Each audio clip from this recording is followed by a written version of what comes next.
Saya nasihatkan yang mana muda pada saya, lepaskanlah beban-beban yang tak perlu. Kadang-kadang kita galas beban yang berat kerana kita rasa kita ingin menjadi orang bertanggungjawab. Tapi akhirnya tanggungjawab tak dapat kita laksanakan, tapi tubuh dah rosak di beban. Kita bawa beban yang berat kan. Kita rasa kita nak jadi orang bertanggungjawab. Dan kita tanggungjawab tu kita tak boleh laksanakan. Tubuh dah rosak bawa beban. Macam saya kata juga, self judgment ni. Tuan-tuan kata diri tuan-tuan macam tu, baguslah tuan-tuan sedar. Tapi dia dah jadi beban. Dia dah jadi beban, kerosakan pada diri banyak. Jadi hidup ni bukanlah lurus seperti mana orang pegang kan. Kau kalau bodoh tak sedar diri jadi payah lah. Susah juga nak cakap benda macam tu. Sebab dalam hidup kita ni kan yang terhad untuk diri kita adalah diri kita. Kadang-kadang orang pandang betul je. Tuan-tuan pergi jumpa tok guru agama. Saya kawan banyak dengan tok guru agama. Satu orang yang sampai guru agama yang tinggi diri dia, yang hebatlah ilmu agama dia. Dia sampai satu level, dia tak senang, dia tak nasihat dah. Dia dah tak sampai satu level, dia tak nasihat dah. Sebab dia kata, orang ni berada dalam keadaan lebih baik dia putuskan untuk diri dia. Tuan-tuan pergi jumpa orang alim kan. Dia tinggilah ilmu dia. Macam tuan-tuan pergi jumpa kawan-kawan tuan-tuan yang pandai kan. Dia sampai satu masa, dia tak nasihat. Dia kata yang terbaik adalah kamu putuskan. Kecuali kalau tuan-tuan betul-betul sangat-sangat lah, tanya dekat saya kan, saya nasihat lah. Tapi kalau tuan-tuan kawan personal saya datang, saya akan dengar. Saya rasa Zainal better become a good listener. Dengar je nak, jangan nasihat. Sebab dia pun tak perlu nasihat. Dia berada dalam keadaan perlu seseorang untuk mendengar. Rumus pertemuan tu saya tak bantu dia apa pun.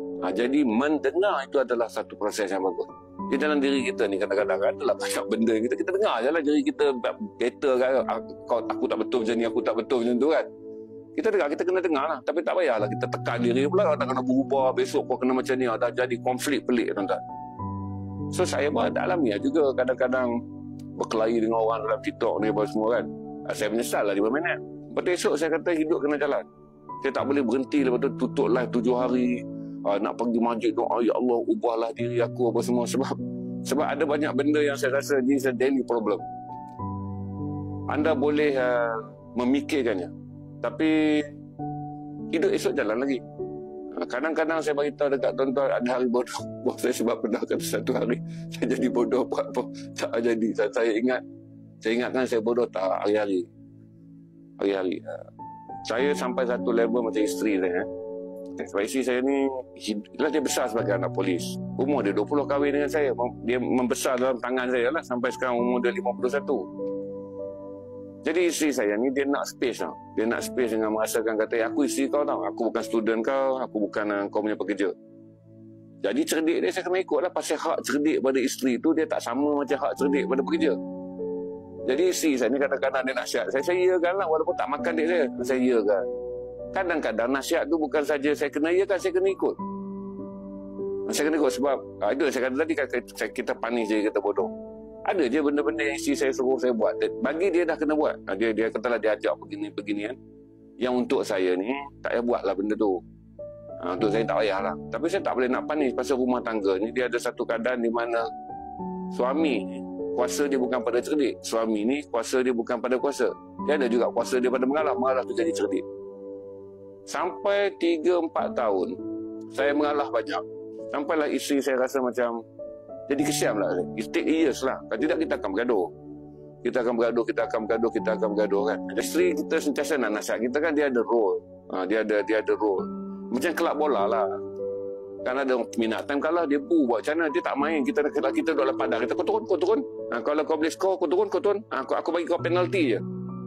Tapi takkan ada rule dia begitu. Bukan.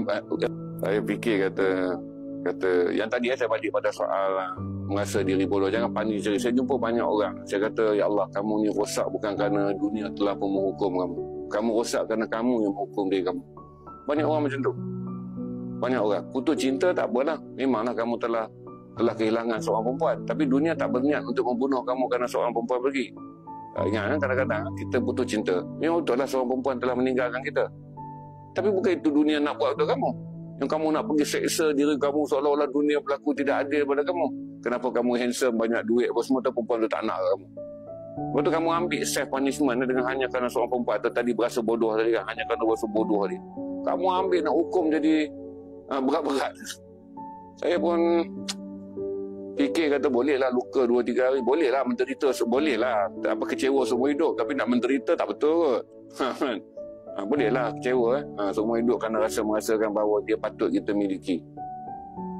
Tapi saya rasa macam nak seksa diri tak patutlah.